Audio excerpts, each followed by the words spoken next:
on Father's Day and also Juneteenth celebration here as well here at the Michelob Ultra Arena and the Mandalay Bay. Let's go to the highlights and tell you how this one unfolded. Like we said, the Minnesota Lynx jumped off to an early lead in this one, the first quarter. The Aces battled their way back to tie the game at 22-all in the first period. And then in the second period, it was the Minnesota Lynx as they built themselves a 14-point lead. Chelsea Gray, though, led the charge in the second period. The Aces slowly but surely try to call their way back into this game. Plum dances on the baseline, kicks it open for Gray. She'll try a three. She gets one. Finally, the Aces connect from distance, and Chelsea Gray hits one. That was the first three-pointer of the game, and it came basically midway through the second period, and the Aces found themselves very struggling today against a team who came in here with a record of only 3-12, but as most people know that follow the WNBA, the Minnesota Lynx are not your typical 3-12 team. They are a very strong team with a great roster of players, even though they were missing two of their stars, specifically Sylvia Fowles today, and you figured that the Aces would maybe have their way inside, but that was not the case as Minnesota actually out-rebounded the Aces today.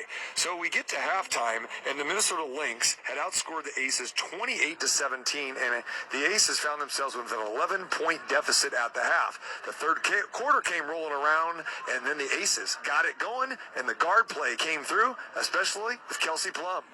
Ball's down low to power, swatted away by Jackie Young into the hands of Plum. Here goes Plum on the run, off the glass, and good, and one. KP scores it, and it all started with a Jackie Young swipe down at the other end. And the Aces making a move here in the second half. They started to make their move, and then all of a sudden the Aces caught the Minnesota Lynx, and it was just more than guard play. A'ja Wilson, the MVP, she got her game going. Gray has the top of the key, gives up her dribble, gives it to Young. Young looking more like herself. Now A'ja's going to step into a three. Boom! Shaka-laka-laka, boom! It's A'ja Wilson joining the three-point party, and the Aces have trimmed the lead to 4. That's right. We saw KP hit from 3. We saw Jackie Young, and then A'ja Wilson joined the festivities as well. A'ja Wilson with 25 points as she really put together a great second half. We mentioned Jackie Young. She missed those 2 games, came back and played in Dallas on Wednesday. Weren't exactly sure how Jackie was going to fare from playing so well before the injury, if psychologically that messed with her, physically if she'd be okay. But as we saw the game progress, especially in the fourth quarter, that Jackie Young really got things going, and the ankle wasn't in effect at all. Back rim, no good. Wilson with the rebound. Outlet pass to Gray. Here come the Aces. Gray across midcourt to KP. You know, she's looking to fire. She gives it to Jackie instead. Jackie Young, ring it up. Aces got the lead. Time out, Minnesota. Jackie Young comes through with a big three-pointer, and that gave the Aces the lead. And then we head to the fourth quarter, where the Aces got some pressure from the Minnesota Lynx. But again, it was the guard play led by Kelsey Plum. A'ja drives into a double team, now gives it back out to Gray. Gray has it 30 feet away in the left wing. A'ja gives her a pick. 10 seconds on the shot clock. Into the corner to KP. Step back jumper from long distance. KP scored the 3. Aces regain the lead at 79-78. The Aces regained the lead. It went back and forth. There were 4 more lead changes, and then it was time for the Aces to kind of put the pedal to the metal and de-energizer, scoring from inside and outside. Here comes Jackie Young. Now gives it to Hamby. Hamby's going to let a 3 fly. De-energizer for 3. Normally not her game, but as we talked about last week, de-energizer and I worked it out in the offseason, and then she ties it up at 82. And it was more de-energizer from distance, from inside, de-energizer making it happen. 5 on the shot clock. Ball's picked off by Hamby. Hamby has it in the backcourt. Gives it over to Plum. Back to Hamby. Give and go. Off the glass. And 1. What a bucket by De'Erica Hamby. De-energizer doing her thing. Running the floor like no other. And KP with the assist.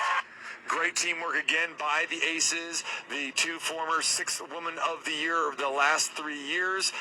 Plum last year, Hamby the 2 years prior to that, both starting now, just giving the Aces a lift from the beginning here. And of course, with those two starting, the Aces really don't have much production off the bench, but they haven't really needed it with this fast start this year with a record of 13-2.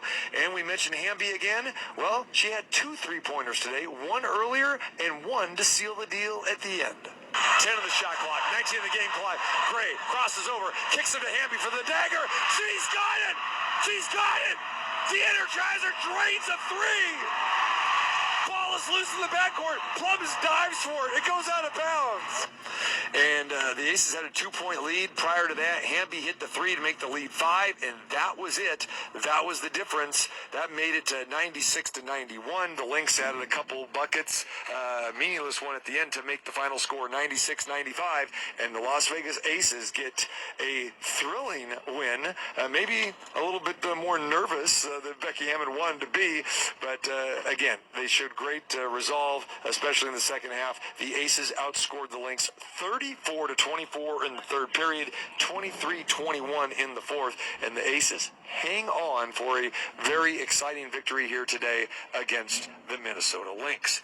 Looking at the box score here of the Aces, again, they're starting 5 in double figures, led by Asia Wilson. Started off a little bit slow, but like we said, in the second half, Asia really took control, especially in the paint area with no Sylvia Fowles there. Asia connected on 9 of 15 shots. She was also 2 for 2 from the three-point line. Asia a perfect 5 for 5 at the free throw line. 25 points in all for Asia, and she also added 8 rebounds. She actually led the Aces with those 8 boards in that department.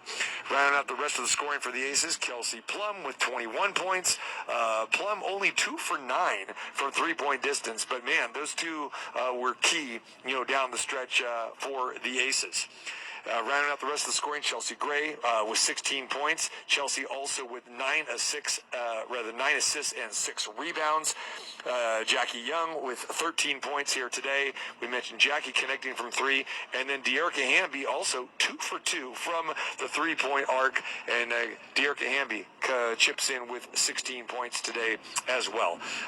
So the Aces, with their starting 5, all, basically surpassing or hitting their scoring averages, all 5 averaging in double figures. The Aces only got 5 points off the bench today, and I know a lot of people will think, well, that's a concern, but it really hasn't come into play, thus far. Once they get Raquana Williams back, that will add some punch to the bench for the Aces. But Asia Shepard had 2 points, Teresa Plaisance hit a 3, and that was it. 5 points from the Aces bench. They total 96 points. For the Minnesota Lynx, they were led by former ace Mariah Jefferson. Had a great game today. She was 10 for 14 from the field, 3 for 4 from beyond the arc. Mariah Jefferson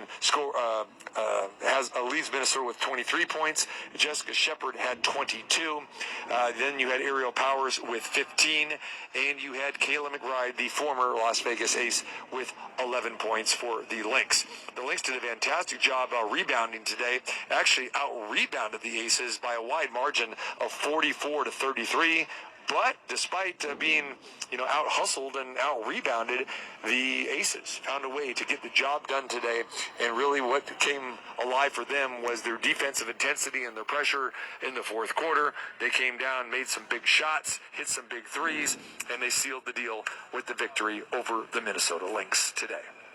All right, I want to thank everyone for joining us here, of course, on ESPN Las Vegas. I want to thank Bobby back in the studio for the updates and the highlights and everything that he does. And, of course, Jed here, our engineer on site. Always appreciate him as well. I want to thank Darren Waller for joining us during the halftime show today. It was great to talk with him.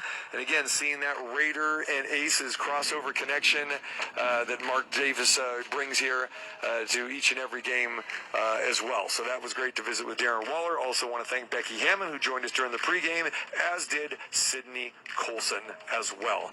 We will do it again on Tuesday at 7 p.m. will be tip-off. 6:30 will be the pregame show where the Aces will take on the defending champion, the Chicago Sky. That will be a very big game for the Aces. They improved their record to 13-2, 8-1 on the home floor here at the Michelob Ultra Arena, and the Aces have now won 4 games in a row, and they do own the best record, not only in the Western Conference, but they own the best record in the WNBA. Thanks again for joining us. TC Martin saying so long from the Michelob Ultra Arena, where the Las Vegas Aces defeat the Minnesota Lynx by a score of 96-95. Have yourself a great rest of the weekend. Happy Father's Day. Happy Juneteenth. And we will talk to you again Tuesday night, 6:30, on your home for Las Vegas Aces basketball on ESPN Las Vegas. It's the Aces Radio Network on ESPN Las Vegas. This is JT for Grimaldi's Pizzeria, coal-fired brick oven pizza, a must-have for anyone craving great pizza. Locations at Boca Park, La Palazzo, South Rainbow, and Green Valley. Learn more at grimaldispizzeria.com. Rick's only mobile services shop is where you are.